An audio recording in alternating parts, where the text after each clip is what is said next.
Attitude is everything. ये बात आपने न जाने कितनी बार सुनी होगी, पर जब तक आप इसके सही मायने नहीं समझेंगे तब तक आप इसकी वैल्यू नहीं समझ पाएंगे। आखिर क्या है ये एटीट्यूड जिसकी लोग बात करते रहते हैं, जिसकी बड़े बड़े रिसर्चर्स और बड़े बड़े सक्सेसफुल लोग चर्चा करते हैं? क्यों एक साधारण व्यक्ति एक किलर एटीट्यूड से वंचित रह जाता है? क्यों वो अपनी लाइफ में एक जानदार एटीट्यूड नहीं ला पाता? आइए समझते हैं एटीट्यूड इज एवरीथिंग फिनोमिना को जेफ केलर की कहानी से। जेफ ने सन 1980 में लॉ ग्रेजुएशन पूरी की और एक फुल फ्लेजेड वकील बन गए। ऐसा करके वो बहुत खुश थे क्योंकि यही उनका सपना था, बार एग्जामिनेशन पास करने के बाद एक बड़ा वकील बनने का। वो अपने जीवन में बिल्कुल ट्रैक पर थे और सन 1981 में उन्होंने अपनी प्रिय क्लासमेट डोलोरेस से शादी भी कर ली। जिंदगी बढ़िया चल रही थी, सफलता उनके कदम चूम रही थी। पर भाग दौड़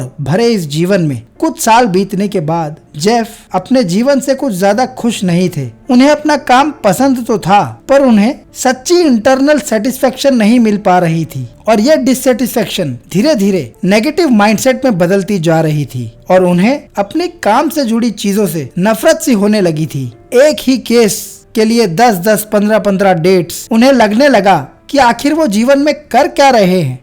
और शायद हर एक व्यक्ति के जीवन में ऐसा दौर जरूर आता है और हर व्यक्ति इससे जूझता है। कुछ इसे मिड लाइफ क्राइसिस का नाम दे देते हैं, तो कुछ डिससेटिस्फेक्शन का, और कुछ तो इसे फेलियर का नाम भी दे देते हैं। खैर जो भी है, जेफ परेशान थे और जैसे कि कहते हैं कि जीवन में मदद कहां से आती है ये कभी पता नहीं लगता और कोई बता नहीं सकता। जेफ को मदद मिली एक टीवी शो से। एक दिन टीवी देखते वक्त उन्होंने एक इन्फो कॉमर्शियल देखा द मेंटल बैंक नाम से, जो एक होम स्टडी कोर्स था, जिस कोर्स की थीम थी कैसे आप जिंदगी में जो चाहे वो हासिल कर सकते हैं अपने सबकॉन्शियस बिलीफ पे काम करके। कहते हैं जब इंसान का वक्त बुरा आता है तो भगवान उसकी बुद्धि फेर देता है। ठीक उसी तरह जब इंसान का वक्त अच्छा आता है तो भगवान इंसान को सही बुद्धि दे देता है, फिर चाहे उसका माध्यम कुछ भी बने।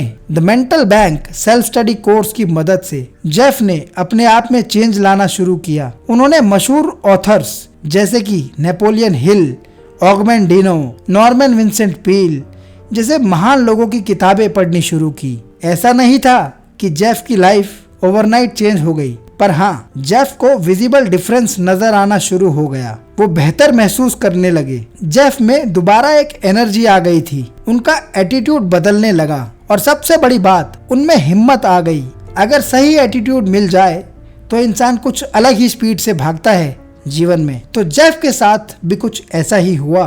कुछ ही दिनों में उन्होंने बरसों की मेहनत, बरसों की पढ़ाई, बरसों की लॉ प्रैक्टिस छोड़कर एक मोटिवेशनल कोच बनने का तय किया। उनकी फैमिली परेशान हैरान थी कि ये क्या पागलपन है, पर जिस इंसान को पता है कि वो क्या करना चाहता है उसे दुनिया पागल ही समझती है, पर उस इंसान को पता होता है कि वो क्या कर रहा है। जेफ ने अपनी पकी पकाई सेट वकालत छोड़कर अपनी नई उथल पुथल वाली जिंदगी में कदम रखा और वो बहुत ही सक्सेसफुल व्यक्ति बने। वो व्यक्ति जिसकी आज आप बुक समरी सुन रहे हैं, द फेमस बुक जिसका नाम है एटीट्यूड इज एवरीथिंग। न जाने कितने ही लोगों को उन्होंने अपने जीवन काल में ट्रांसफॉर्म करने में मदद की है। दोस्तों, जिंदगी में आप जहाँ भी हैं अपने आप के लिए स्टैंड लीजिए, अपने अंदर एक एटीट्यूड लाइए। बिना एटीट्यूड के कुछ नहीं है। A positive attitude is a person's passport to a better tomorrow। इस किताब में जेफ ने अपने जीवन से जुड़ी सारी लर्निंग्स को सिंप्लीफाइड मैनर में 3 डिफरेंट पार्ट्स में समझाया है। पहले पार्ट में वो बात करते हैं सक्सेस बिगिंस इन माइंड की। दूसरे पार्ट में वो बात करते हैं जीवन के एक महत्वपूर्ण पहलू की, जो कि है वॉच योर वर्ड्स। और तीसरे पार्ट में वो कहते हैं heaven helps those who act, यानी कि वो बात करते हैं एक्शन लेने की। सिंपल शब्दों में कहें तो थिंक, स्पीक एंड एक्ट। जब आप लाइफ में इन 3 चीजों को सॉर्ट कर लेते हैं तो कामयाबी आपके कदम चूमती है। आज की इस बुक समरी में आप यही समझेंगे और जानेंगे कि आखिर जीवन में सही एटीट्यूड कैसे पाया जाए। दोस्तों, ऐसे ही कुछ डेलिकेट और लाइफ चेंजिंग टॉपिक्स पर हम अपने व्यूअर्स के लिए हर हफ्ते एक बुक समरी लाते हैं। तो आगे बढ़ने से पहले अगर आपने अभी तक हमारे चैनल को सब्सक्राइब नहीं किया तो जीबोर्ड चैनल को सब्सक्राइब करके बेल आइकन जरूर प्रेस कर लें, ताकि ये लाइफ चेंजिंग बुक समरीज आप तक कॉन्स्टेंटली पहुंचती रहें। क्योंकि जीवन के इस उथल पुथल में और पहाड़ जैसी जिंदगी में जहां परेशानियां आती जाती रहती हैं, आपको अपने आप को तेज तर्रार करने की जरूरत है। अपने दिमाग को रोजाना धार लगाने की जरूरत है। अपने आप को अच्छे कंटेंट से फीड करने की जरूरत है। इसलिए हमारे चैनल को सब्सक्राइब करके ये ऑथेंटिक बुक समरीज देखिए और सुनिए, ताकि आप अपने जीवन में बड़े बदलाव लाने के लिए सक्षम हो सकें। चलिए शुरुआत करते हैं पहले पार्ट की, जो कि है success begins in the mind. Chapter first, your attitude is your window to the world. आपका दृष्टिकोण ही दुनिया के लिए आपकी खिड़की है, इसे गंदगी से साफ रखिए। आइए एक छोटी सी कहानी सुनते हैं एक कॉफी शॉप की, जिसका नाम था life is good coffee shop. दिन का 1 बज रहा था और उस कॉफी शॉप में 2 अनजाने लोगों ने एक साथ कदम रखा, जिसमें से एक का नाम था सारा और एक का नाम था सैम। दोनों अपनी अपनी टेबल्स पर बैठ गए। दोनों को एक ही वेटरेस ने अटेंड किया और इंसिडेंटली दोनों का ऑर्डर सेम था, इसलिए दोनों का सर्विंग टाइम और खाने का टेस्ट भी एकदम सेम था। पर जब वो दोनों वहां से बाहर निकले, दोनों के एटीट्यूड में जमीन आसमान का फर्क था। सारा के चेहरे पर एक चमकदार मुस्कुराहट थी, वहीं सैम गुस्से से आग बबूला होकर बाहर निकला। पूरे एपिसोड में शुरू से लेकर आखिर तक सारा के चेहरे पर एक स्माइल थी। उसने अच्छे से वेटरेस को ग्रीट किया, स्माइलिंग मैनर में कॉर्डली उसे ऑर्डर दिया, उसे टिप भी दी। वहीं दूसरी ओर सैम सारा समय गुस्से में रहा, एक अलग एटीट्यूड में रहा। ना उसने वेटरेस को ग्रीट किया और ना ही कॉर्डली ऑर्डर दिया। उसने टिप तो दी, पर बहुत ही एरोगेंट एटीट्यूड में।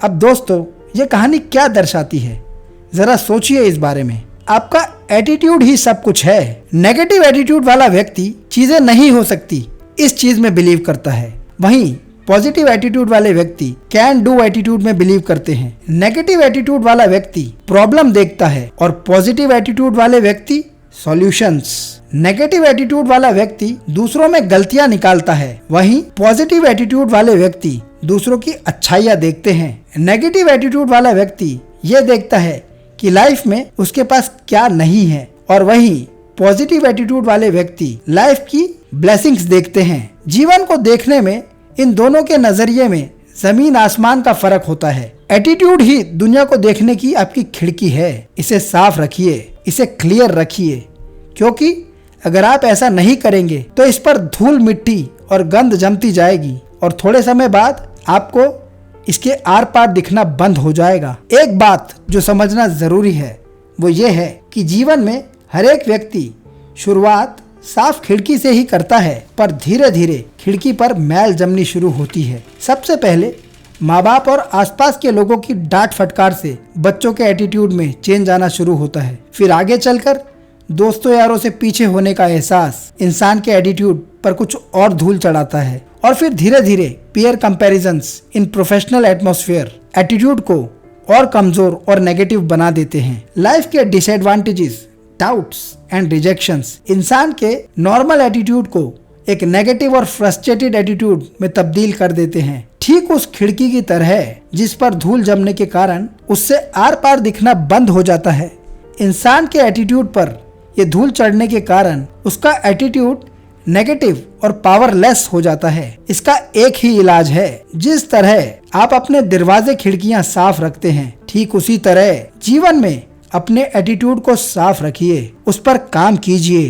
तरह तरह की सिचुएशंस में तरह तरह के डाउट्स एंड रिजेक्शंस के समय अपने मन को स्थिर और फोकस रखिए और अपने एटीट्यूड को मजबूत बनाइए। बच्चा जब चलना सीखता है तो वो कभी पहली बार में परफेक्ट नहीं होता, उसे समय लगता है, हजारों बार गिरता है, फिर गिरकर उठकर खड़ा होता है। जीवन भी बच्चों के चलने की प्रक्रिया के समान ही है। आप जीवन में जो भी करते हैं वो पहली बार में ही सक्सेस हो ये संभव नहीं है। इसलिए जो भी जीवन में करें वो पूरे दिल और सही एटीट्यूड के साथ करें, और हाँ, समय समय पर अपने एटीट्यूड की खिड़की को साफ करते रहें, ताकि आपके एटीट्यूड पर समय की धूल न चढ़े चलते हैं किताब के दूसरे चैप्टर की ओर, जो कि है you are a human magnet. आप एक मानवीय चुंबक हैं। आपकी जीत और हार इस एक वाक्य में समाई हुई है कि आप वही बनते हैं जो आप सोचते हैं। अगर आप सोचते हैं कि आप जीत सकते हैं तो आप जीतेंगे, चाहे जितनी मर्जी परेशानियां आ जाए जीवन में। और अगर आप सोचते हैं कि आप नहीं जीत सकते तो कितनी भी आसान हो जिंदगी, आप कुछ बड़ा कर नहीं पाएंगे। We become what we think about. Your dominant thoughts rule the day and your life. आपके डोमिनेंट थॉट्स यानी कि आपके प्रभावशाली विचार दिन और आपके जीवन पर राज करते हैं। 24 घंटे के दिन में 24 सेकंड पॉजिटिव सोचकर आप जिंदगी बड़ी नहीं कर सकते। एक मील हेल्दी खाकर आप ये सोचें कि आप फिट हो जाएंगे तो ऐसा मुमकिन नहीं है। 1 घंटा पढ़ के आप सोचें कि आप फर्स्ट आ जाएंगे तो ये पॉसिबल नहीं है। एक दिन जिम जाकर आप सोचे कि आप बॉडी बना लेंगे, 6 पैक एब्स बना लेंगे, it's out of question. A bit of anything can't do anything. अगर कुछ बड़ा करना है तो आपको अपने दिमाग को उस चीज में पूरी तरह से झोंकना होगा, अपने आप को अपने उस एम पर फिक्स कर देना होगा, अपने डोमिनेंट यानी कि प्रभावशाली थॉट्स को उस ऑर्बिट में, उस वेवलेंथ पर पूरे कंसंट्रेशन से चलाना होगा। इंसान की सोच एक मैग्नेट की तरह है। सन 1980 के दशक की माइकल की कहानी यही दर्शाती है। माइकल एक मिडिल क्लास व्यक्ति था। उस दशक में न्यूयॉर्क में लोग प्रॉपर्टी इन्वेस्टमेंट से अंधाधुंध पैसा कमा रहे थे। माइकल ने भी कई बार ये करने का सोचा और ये चीज वो करीबन 5 साल से सोच रहा था, पर सब कुछ होने के बावजूद वो हिम्मत नहीं जुटा पाया। फिर एक दिन उसने एटीट्यूड पर एक लेक्चर सुना और उस लेक्चर की वजह से वो तीव्र जोश में आ गया और उसने अपने आप से ये वादा किया कि साल खत्म होने से पहले वो 2 प्रॉपर्टीज का मालिक जरूर बनेगा, चाहे कुछ हो जाए। रिसोर्सेज तो उसके पास पहले भी थे, कमी थी तो बस हिम्मत जुटाने की। और फिर क्या था, उसने छानबीन शुरू कर दी। लोगों से थोड़ी बहुत बातचीत करने की देरी थी कि प्रॉपर्टी डीलर्स और ब्रोकर के फोन आने लगे। ठीक ठाक रिसर्च के बाद उसने एक्शन लिया और एक प्रॉपर्टी बुक कर दी। प्रॉपर्टी बुक करने के बाद उसके दिल को थोड़ा आराम पहुंचा और फिर वो थोड़ा शांत हुआ। पर दिसंबर मंथ में उसे अपने खुद से किया गया वादा याद आया और उसने फिर एक्शन लेकर 25 दिसंबर से पहले एक और प्रॉपर्टी खरीद ली। आप मानेंगे नहीं, अगले 3 साल के अंदर जो उसने पहली प्रॉपर्टी खरीदी थी, इतनी छानबीन के बाद उससे तो उसे कुछ खास फायदा नहीं हुआ, पर जो उसने दूसरी प्रॉपर्टी खरीदी थी अपनी गट फील के बेसिस पर, उसकी 3 लाख की वैल्यू 5 करोड़ की हो गई। जी हाँ, इसलिए कहते हैं फॉर्च्यून फेवर्स द ब्रेव। आप एक चुंबक की तरह हैं। अपने दिमाग और अपने एटीट्यूड का तालमेल बिठाकर जो आप सोचते हैं उस पर एक्शन लीजिए। जो हम अपने आप और अपनी जिंदगी के बारे में सोचते हैं वो अमूमन अच्छा ही होता है। लोगों के अप्रूवल के लिए वेट मत कीजिए और ये मत सोचिए कि आप एक ओवरनाइट सक्सेस होंगे। Success takes its own sweet time. चलते हैं चैप्टर 3 की ओर, जो कि है picture your way to success. सफलता की ओर अपना रास्ता रेखांकित करें। एक टेलीविजन इंटरव्यू में मशहूर सिंगर सिलीन डियोन से पूछा गया कि क्या आपने कभी सोचा था कि आप इतनी मशहूर गायिका बनेंगी और इतना नाम, शोहरत और पैसा कमाएंगी? जिस पर उनका जवाब था कि उन्हें कोई अचरज नहीं है इस बात का कि उन्होंने जीवन में ये सब कुछ हासिल किया है। उनका कहना था कि 5 साल की उम्र से ये उनका सपना था और तब से लेकर मशहूर होने तक वो हजारों बार अपने मन में, अपने ख्यालों में लाखों करोड़ों कॉपीज अपने म्यूजिक एल्बम, रिकॉर्ड्स की बेच चुकी थी। वो अपने आप को डे 1 से स्टार मानती थी। वो तब भी अपने आप को स्टार मानती थी जब दुनिया उन्हें जानती नहीं थी। ठीक इसी तरह जिम कैरी, जो एक मशहूर हॉलीवुड एक्टर हैं, सन 1990 में उन्होंने अपने आप के लिए $10 मिलियन का एक पोस्ट डेटेड चेक काट दिया था, ये कहकर कि यह उनकी सर्विसेज के लिए है और फ्यूचर में उनकी सर्विसेज कम से कम इतना कॉस्ट करेंगी। ये तो सिर्फ 2 उदाहरण हैं, ऐसे न जाने कितने हजारों उदाहरण हैं दुनिया में। जीतता वही है जो अपने दिमाग की मेंटल मूवी में अपने सक्सेस होने की मूवी चलाता है, बड़ा वही बनता है। बचपन से लेकर बड़े होने तक इंसान के जीवन में कई ऐसे वाक्य होते हैं जब उसे तरह तरह के क्रिटिसिज्म या निंदा का सामना करना पड़ता है। उस वक्त अधिकतर लोग नेगेटिव थॉट्स और कॉन्फिडेंस की कमी के शिकार हो जाते हैं और अपनी मेंटल मूवी में अपने लिए वीक थॉट्स चलाने लगते हैं, जो कि उनके सपने पूरे न होने का और एक एवरेज जिंदगी जीने का बड़ा कारण बन जाती है। इस चीज से उभर पाना पूरी तरीके से इंसान के खुद के हाथ में है। अपनी मेंटल मूवी को इंसान टाइम टू टाइम चेंज कर रहा है या उसमें उलझ के बैठा है। जरूरी नहीं कि किसी बुरे हाथ से या किसी के बुरे बर्ताव की वजह से आप अपनी जिंदगी की मेंटल मूवी खराब कर लें। जरूरी है अपने आप को और अपने फ्यूचर सेल्फ को कामयाब व्यक्ति के रूप में देखना। एलेक्स मॉरिसन का कहना था कि जीवन में कुछ भी करने से पहले जो आप करना चाहते हैं उसे आपको अपने दिमाग की मेंटल मूवी में चलाना जरूरी है। एल्बर्ट आइंस्टाइन का कहना था, imagination is more powerful than knowledge. मशहूर डिज्नी वर्ल्ड के फाउंडर वॉल्ट डिज्नी का कहना था, if you can't think it you can't do it. आप जो भी अपने जीवन में करना चाहते हैं, एक अच्छा डांसर बनना चाहते हैं, एक अच्छा क्रिकेटर बनना चाहते हैं, एक बड़ा बिजनेसमैन बनना चाहते हैं, डॉक्टर, पायलट, इंजीनियर या फिर एक मशहूर एक्टर, आप जो भी बनना चाहते हैं, अपनी मेंटल मूवी में अपने दिमाग की पिक्चर में उस चीज को अपनी सच्चाई बनाइए। कोई क्या कहता है, कोई आपके बारे में अच्छा बोलता है या बुरा, उसे अपने दिमाग पर हावी ना होने दीजिए। Whatever your mind will conceive, you will achieve। चलते हैं नेक्स्ट चैप्टर की ओर, चैप्टर 4, जो कि है make a commitment and you will move mountains. दृढ़ता और प्रतिबद्धता, परसिस्टेंस एंड कमिटमेंट, ये दो शब्द ही इंसान को जीत के प्रबल दावेदार बनाते हैं। These are the true words for ultimate success. Willingness to do whatever it takes. Success वही इंसान पाता है जिसका निश्चय दृढ़ है, जो एकमात्र एकाग्रता के साथ किसी भी परिस्थिति में अपना संयम खोए बिना अपने सपनों को पूरा करने के जुनून में लगा रहता है। चाहे कुछ भी करना पड़े पर फिर भी पीछे न हटने की इच्छा। जब इंसान में ऐसा संयम और ऐसा जुनून आता है तो सारी कायनात लग जाती है उसका सपना पूरा करने में। उसे ऐसे ऐसे लोग मिलने लगते हैं जो दूर दूर तक उसके कांटेक्ट में न थे, पर वो उसके साथ जुड़ जाते हैं, उसे रास्ता दिखाने के लिए, उसकी जीत का परचम लहराने के लिए। नए रास्ते और नए दरवाजे खुलते जाते हैं उसके लिए, जो वो जानता भी नहीं था कि कभी एग्जिस्ट भी करते हैं। यही ताकत है कमिटमेंट और परसिस्टेंस की। एक व्यक्ति जो पूरी तरह से कमिटेड है वो 1000 ऐसे लोगों से ज्यादा बेहतर करेगा जो सिर्फ काम करने में इंटरेस्टेड है, कमिटेड नहीं। Total commitment will always win over just a person with interest. चलिए समझते हैं कमिटमेंट की पावर को बेंजामिन रोल की कहानी से। बेंजामिन रोल एक ऐसे व्यक्ति थे जिन्होंने 67 वर्ष की उम्र में अपना सपना साकार करने की सोची। वो बचपन से ही एक लॉ ग्रेजुएट बनना चाहते थे, पर सर्कमस्टांसेस कुछ ऐसे बने कि वो ऐसा कर नहीं पाए। पर उन्होंने हार नहीं मानी और 67 साल की उम्र में उन्होंने अपने आप को लॉ कॉलेज में दाखिला दिलवाया, क्योंकि वो लॉ प्रैक्टिस करना चाहते थे, जिसके लिए उन्हें कैलिफोर्निया बार एग्जामिनेशन पास करना जरूरी था। शुरू से वो पढ़ाई में कमजोर थे। वो अपने पहले अटेम्प्ट में फेल हो गए, दूसरे अटेम्प्ट में भी फेल हो गए, तीसरे, चौथे, 5वें, 6ठे, 7वें, 8वें, 9वें अटेम्प्ट में भी फेल हो गए।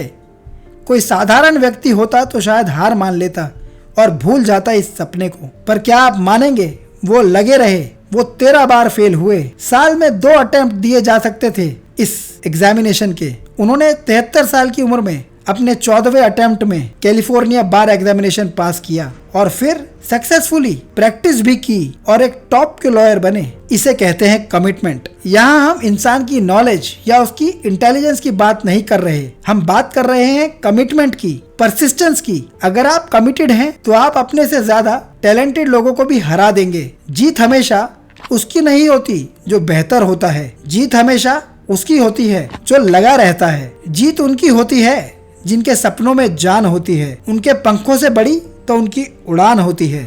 चलते हैं नेक्स्ट चैप्टर की ओर, चैप्टर 5, जो कि है turn your problems into opportunities. अपनी समस्याओं को अवसरों में बदलें। नेपोलियन हिल का कहना था, every adversity carries with it the seed of N equivalent और ग्रेटर बेनिफिट। जीवन में हर बुरी स्थिति आपके लिए एक नया रास्ता खोलती है। जीवन में ये जो सेटबैक्स आते हैं, ये आपको आपके कंफर्ट जोन से निकालकर झिंझोड़ने के लिए आते हैं, ताकि आप उस कंफर्ट जोन से बाहर निकलकर तरक्की की ओर अपने कदम अग्रसर कर सकें। रिश्ते, नौकरी, हेल्थ और फाइनेंसेस, इन चीजों में जब भी इंसान को बड़ा झटका लगता है तो ऐसा लगता है कि जैसे मानो दुनिया ही खत्म हो गई हो। एक लॉन्ग टर्म रिलेशन ब्रेक होने के बाद इंसान की मानो उम्मीद ही टूट जाती है।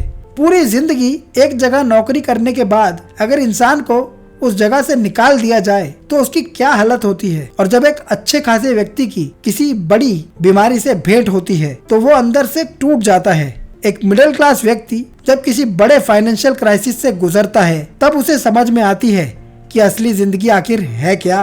पर ये सारी प्रॉब्लम्स, ये सारी समस्याएं जब इंसान फेस करता है, जब इन समस्याओं को जांचता और परखता है, तब उसे जिंदगी की नई राहों का पता लगता है। वो जो कर रहा था उसके अलावा जिंदगी और भी है, इसका पता लगता है। जिस आदमी की नौकरी छूट गई और उसने एक बिजनेस स्टार्ट किया, बहुत ही मेहनत और परेशानियों के बाद उसने ऐसी सफलता हासिल की कि आज हजारों लाखों लोग उसके पास काम कर रहे हैं। अगर उसकी नौकरी ना छूटती तो ऐसा होता ही नहीं, वो इतना सक्सेसफुल बनता ही नहीं। खराब रिलेशनशिप के बाद अचानक से एक बेटर रिलेशनशिप मिल जाता है इंसान को। हेल्थ खराब होने के बाद व्यक्ति एक हेल्दी लाइफस्टाइल अपनाता है जिससे कि वो फिट हो जाता है और अपनी लाइफ को एलोंगेट कर लेता है। फाइनेंशियल क्राइसिस के बाद ही इंसान को पैसे की वैल्यू का पता चलता है और तभी उसे जीवन का असली बहुमूल्य राज पता लगता है और वहीं वो सीखता है कैसे पैसे की असली वैल्यू की जाए और कैसे बड़ा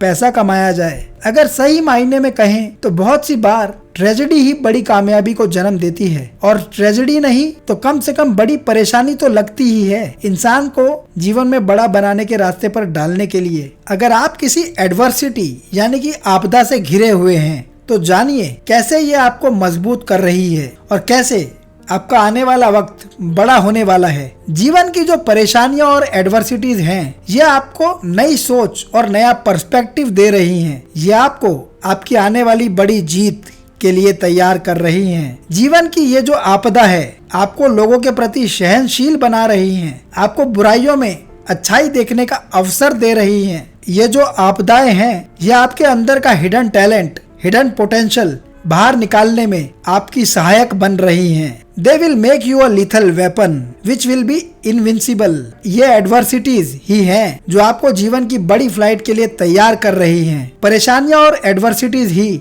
आपको जीवन के सबसे वैल्यूएबल लेसन सिखाती हैं। आपदा ही आपके लिए नए दरवाजे, नए रिश्ते और नए मौके खोज के निकालेंगी। ये आपदा ही है जो आपको एक कमजोर व्यक्ति की बजाय एक मजबूत सेल्फ कॉन्फिडेंस वाला व्यक्ति बनाकर एक हाई सेल्फ एस्टीम व्यक्ति में तब्दील करेंगी। इसलिए मेरे दोस्तों, इससे डरो मत। Attitude is everything my friend. अपनी परेशानियों पर रोने की बजाय इस दुनिया पर जीत हासिल करो। आइए आगे बढ़ते हैं और जानते हैं किताब के दूसरे इम्पोर्टेंट पार्ट के बारे में, जो कि है वॉच योर वर्ड्स। जी हाँ, शब्द ही हैं जो आपका जीवन बनाते हैं। तो इस भाग में हम समझेंगे कैसे अपने शब्दों और अपनी सोच पर आप जीत हासिल कर सकते हैं। चलते हैं नेक्स्ट चैप्टर की ओर, चैप्टर 6, जो कि है your words blaze a trail. आपके शब्द गहरी छाप छोड़ते हैं। Thoughts, words, believes, actions and results, यानी कि विचार, शब्द, विश्वास, कार्य और परिणाम। जीवन की इस महत्वपूर्ण प्रक्रिया को समझिए। आपके विचार आपके शब्दों को बनाते हैं। आप क्या बोलते हैं, क्या नहीं, आपकी सोच ही निर्धारित करती है। और आप क्या बोलते हैं, इसी से आपका विश्वास बनता है। और आप जिस चीज पर विश्वास करते हैं उसी चीज पर काम करते हैं। उसी से आपकी जिंदगी का निर्वहन होता है। और जिस चीज पर आप काम करते हैं वही चीज आपकी जिंदगी में परिणाम लाती है। बड़े परिणाम या छोटे परिणाम, अच्छे परिणाम या बुरे परिणाम, ये सारी चीजें इसी से उत्पन्न होती हैं, जिन्हें हम कहते हैं विचार या शब्द। तो ध्यान रखिए इस बात का। अपने थॉट्स एंड वर्ड्स को हमेशा पॉजिटिव रखिए। इन्हें कभी नेगेटिव जोन में मत जाने दीजिए। ये कुछ चीजें हैं जिन पर ध्यान देने की बहुत जरूरत है, क्योंकि जाने अनजाने में हम अक्सर ऐसी चीजें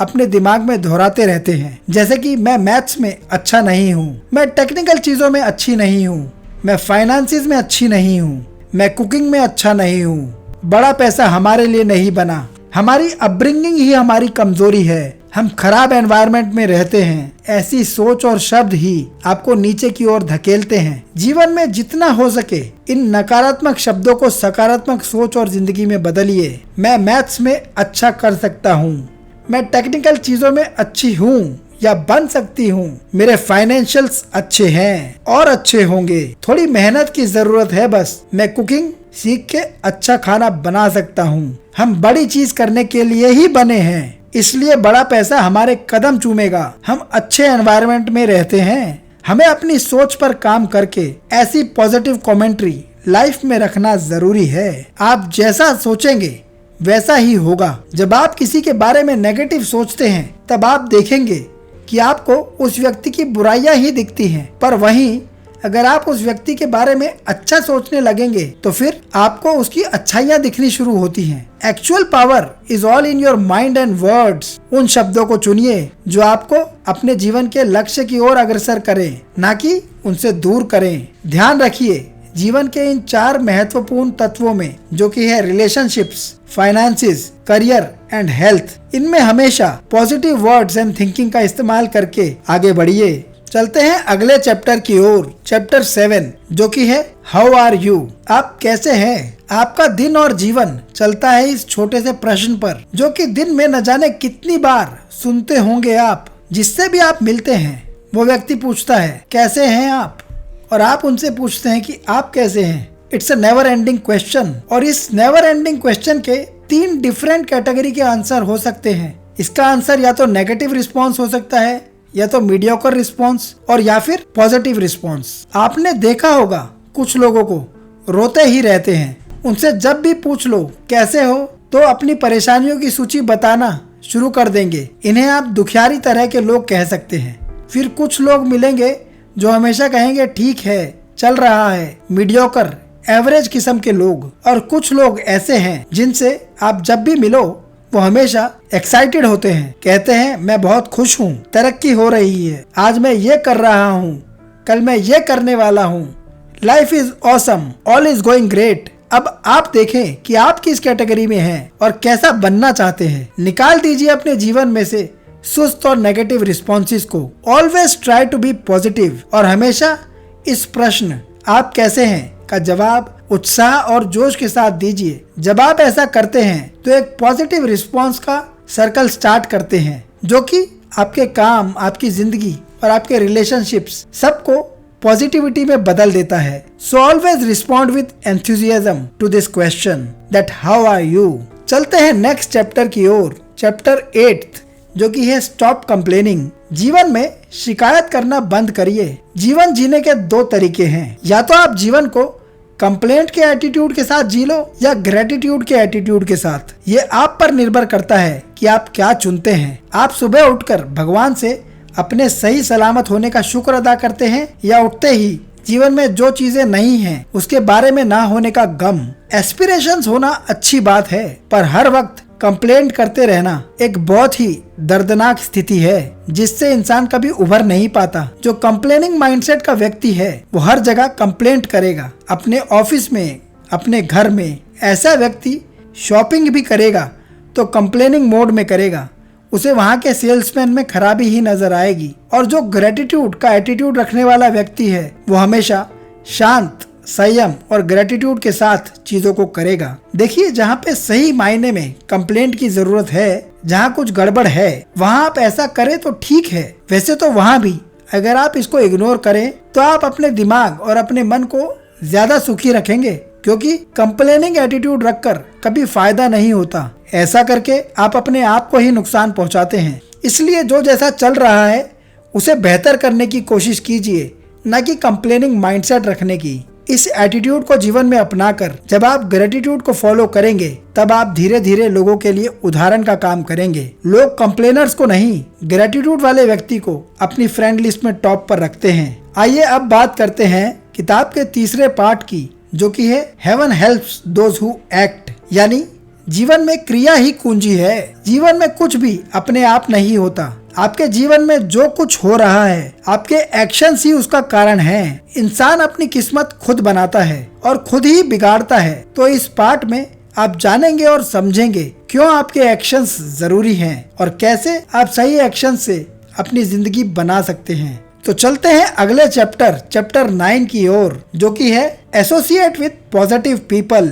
बचपन से आपने देखा होगा कि माँ बाप कहते हैं अपनी संगत को अच्छा रखो, बेकार के लोगों के साथ उठो बैठो मत। आखिर ऐसा क्यों होता है? ऐसा इसलिए होता है क्योंकि आपकी संगत ही आपके माइंड फ्रेम को डिफाइन करती है। अगर आप ऐसे लोगों के साथ रहते हैं जो ऑप्टिमिस्टिक नहीं है, पॉजिटिव नहीं है, तो आप चाहते ना चाहते हुए उसी फ्रेम ऑफ माइंड में बहते चले जाते हैं। वहीं अगर आप एंटरप्राइजिंग, पॉजिटिव एंड ग्रोइंग लोगों के बीच में रहते हैं तो वो लोग अपनी छाप आप पर छोड़ेंगे ही छोड़ेंगे। तो जरूरी है कि आप अपने आप को पॉजिटिव और ग्रोइंग लोगों के साथ जोड़िए, अपना फ्रेंड सर्कल वैसा ही रखिए। इसका मतलब ये नहीं है कि आप अपने पुराने दोस्तों यारों से रिश्ते नाते तोड़ लो, पर आप कितना समय किसके साथ गुजार रहे हैं इसका जरूर ध्यान रखिए। We become part of what we are around. आपका सर्कल ही है जो अगर सही है तो आपका दृष्टिकोण बड़ा कर देगा और अगर सही नहीं है तो आपके सपनों का गला घोट देगा।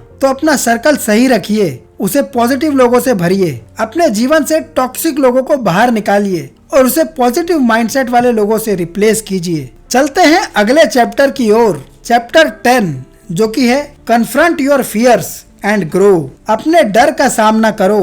राल्फ वाल्डो एमर्सन का कहना था, do the thing you fear and the death of fear is certain. अगर आप लाइफ में सक्सेसफुल होना चाहते हैं तो आप जो चीजों को करने के लिए अनकंफर्टेबल हैं, उन चीजों को आपको करना पड़ेगा, तभी आप आगे बढ़ पाएंगे। अपने कंफर्ट जोन से बाहर निकलिए, जानिए क्या फियर्स हैं आपकी लाइफ के, किन चीजों से आप डरते हैं, क्या वो चीजें हैं जो आप करना चाहते हैं, न जाने कब से, पर किसी जाने अनजाने डर की वजह से आपने उन चीजों को करने से अपने आप को रोक रखा है। रिसर्चर्स के हिसाब से ये 6 फियर्स हैं लाइफ के, जो अमूमन हर इंसान के अंदर होते हैं। जो इन पर जीत हासिल कर ले वो अगले पायदान की ओर कूच कर जाता है। सबसे बड़ा डर जो लोगों में पाया जाता है वो है fear of public speaking, fear of giving presentations. दूसरा बड़ा डर है फियर ऑफ रिजेक्शन, ना सुनने का डर। तीसरा बड़ा डर है करियर चेंज या जॉब चेंज का डर। चौथा डर है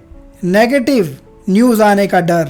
पांचवा बड़ा डर है टॉप मैनेजमेंट या बड़े लोगों से बात करने का डर। और छठा डर जो लोगों में पाया जाता है वो है फियर ऑफ फेलियर, यानी कि जिंदगी में हारने का डर। अगर आप भी इन फियर्स के शिकार हैं तो इन पर मेहनत करके स्टेप बाय स्टेप एक्शन लेकर इन फियर्स पर काबू पाइए। इंसान एक बड़ी कीमत दे रहा है अपने डर पर काबू ना पाने की, क्योंकि ये डर ही वो कारण है जिसकी वजह से इंसान तरक्की नहीं कर पाता। The only way to escape from the prison of fear is action, so take action, bring the attitude of action in your life. डर की जेल से बाहर निकलने का एकमात्र तरीका एक्शन है, तो इसलिए अपने जीवन में एक्शन का एटीट्यूड लाइए, ये सबसे जरूरी चीज है। चलते हैं नेक्स्ट चैप्टर की ओर, चैप्टर 11, जो कि है get out there and fail. जीवन में हार के बिना जीत नामुमकिन है। दुनिया के सर्वश्रेष्ठ बास्केटबॉल प्लेयर माइकल जॉर्डन का विनिंग परसेंटेज भी सिर्फ 50% है, यानी कि 50% ऑफ द शॉट्स जो वो लेते हैं उसमें वो फेल हो जाते हैं। अब्राहम लिंकन ने अपनी 75% से भी ज्यादा जिंदगी फेलियर में गुजारी थी। सैली जेसी रफेल, जो कि एक मशहूर टीवी ब्रॉडकास्टिंग करियर रखती हैं, 26 साल तक फेलियर रही। जैक कैनफील्ड और मार्क विक्टर की मशहूर किताब chicken soup for the soul 33 publishers ने रिजेक्ट की थी। सोचिए अगर वो हार मान जाते तो ये नायाब तोहफा रीडर्स को मिलता ही नहीं। Millions and millions of copy बिक चुकी हैं और अभी भी बिक रही हैं, क्योंकि उन्होंने 33 फेलियर्स के बावजूद 34वीं बार अपनी बुक को पब्लिशर्स को पेश किया। Never give up attitude is a must in life. कभी ना हार मानने वाला जज्बा जरूरी है अगर आप सही मायनों में सक्सेसफुल होना चाहते हैं। तो थॉमस डी वॉटसन का कहना है, अगर आपको सक्सेस पाने का एक कंफर्म फॉर्मूला चाहिए तो वो एक ही है, अपने फेलियर रेट को बढ़ाते जाइए। जितना ज्यादा आप फेल होंगे उतना ज्यादा आप जीत के करीब आते जाएंगे। विंस्टन चर्चिल का कहना था, success is going from failure to failure without loss of enthusiasm. तो अगर आप जीवन में फेल हो रहे हैं तो हिम्मत मत हारिए, नेवर एवर गिव अप। अपने लक्ष्य पर डटे रहिए, आप जीत के बहुत करीब हैं। चलते हैं बुक के आखिरी चैप्टर पर, जो कि है networking that get results. Networking and लोगों से संबंध ही है जो आपको बड़ी जीत दिलाते हैं। आगे बढ़ने से पहले अच्छी नेटवर्किंग के कुछ बेनिफिट्स जान लें। अच्छी नेटवर्किंग आपको नए क्लाइंट्स और बिजनेस दिलाने में मदद करती है। यह आपको अच्छी जॉब दिलवाने में मदद करती है। यह आपको सही लोगों से मिलवाती है जो समय समय पर आपकी लाइफ के डायनेमिक्स चेंज करने में हेल्पफुल होते हैं। अच्छी नेटवर्किंग आपको अप टू डेट रखती है, आपको इंडस्ट्री से कनेक्टेड रखती है। ये आपके रिलेशनशिप्स एनहांस करने में आपकी मदद करती है। ये आपको फेमस करने में आपकी मदद करती है। समय समय पर आपके अटके हुए काम निकलवाने में आपकी मदद करती है। हर जगह जहाँ भी आप हैं, समय समय पर अच्छी नेटवर्किंग आपको चौंका देने वाले रिजल्ट्स लाने में मदद करती है। तो ध्यान रखिए, जीवन में अपने एटीट्यूड के अंदर ये चीज गांठ बांध लीजिए कि जहाँ भी हैं, जैसे भी हैं, अपनी नेटवर्किंग मजबूत करने की कोशिश कीजिए। लोगों से संबंध बढ़ाइए, उनके काम आइए। This will help you grow leaps and bounds. ये कुछ तरीके हैं जो चीजें आपको लोगों से बेटर कनेक्ट करने में मदद करती हैं। इन चीजों से लोगों पर आपका इंप्रेशन अच्छा पड़ता है और आपको एक स्ट्रॉन्ग नेटवर्कर बनाने में मदद होती है। हमेशा विनिंग एटीट्यूड रखिए। डिफरेंट ग्रुप्स एंड ऑर्गेनाइजेशंस में पार्टिसिपेट करते रहिए। अपने नेटवर्क और दूसरे लोगों के नेटवर्क में लोगों की मदद करते रहिए। एक अच्छा लिसनर बनिए। जब भी लोगों को जरूरत पड़े तो अपने नेटवर्क में लोगों से कनेक्ट करा के उनकी मदद कीजिए। लोगों से समय समय पर बिना जरूरत के बातचीत करते रहिए। ग्रुप में सभी लोगों को इक्वल इम्पोर्टेंस दीजिए। सिर्फ इन्फ्लुएंशियल लोगों को ही नहीं, सबको इम्पोर्टेंस दीजिए। समय समय पर लोगों को कॉन्ग्रेचुलेटरी नोट्स और कॉम्प्लीमेंट्री ग्रीटिंग्स भेजते रहिए। ये कुछ चीजें हैं जिन्हें जब आप अपने एटीट्यूड में इनकलकेट करते हैं तो आपको लोगों से अच्छे संबंध बनाने में ये चीज बहुत मदद करती है। हमेशा इन बातों का ध्यान रखिए और इन्हें अपनी लाइफ का पार्ट बनाइए। जिंदगी में हमारे साथ क्या हो रहा है उससे ज्यादा हम जिंदगी के साथ क्या कर रहे हैं ये जरूरी है। तो दोस्तों, ये समझिए कि एटीट्यूड इज एवरीथिंग। बड़ा बनना है तो अपने एटीट्यूड में बदलाव लाइए। दोस्तों, उम्मीद करते हैं आपको ये बुक समरी पसंद आई होगी। इस बुक समरी को टाइम टू टाइम सुनते रहिए ताकि आप अपने एटीट्यूड को मजबूत बनाए रख सकें और अपने दृष्टिकोण को स्पष्ट रख सकें और वो हासिल कर सकें जो आप जीवन में हासिल करना चाहते हैं। अगर आपने अभी तक हमारे चैनल को सब्सक्राइब नहीं किया तो चैनल को सब्सक्राइब जरूर कर लें और बेल आइकन भी प्रेस कर दें ताकि आप तक न्यू बुक समरी नोटिफिकेशन पहुंचता रहे। अगर आप इस किताब को और डिटेल में पढ़ना चाहते हैं तो बुक का बाइंग लिंक डिस्क्रिप्शन में दिया गया है। आप कन्वीनियंटली लिंक पर जाकर बुक को ऑर्डर कर सकते हैं। और हाँ, अगर आपको लगता है कि यह किताब आपके सर्कल में किसी और की मदद कर सकती है तो उसे इस बुक समरी का लिंक जरूर शेयर करें। Knowledge always grows when shared with people. तो इस बात का ध्यान रखिए। Wish you good luck and speedy growth from G board channel. Thank you.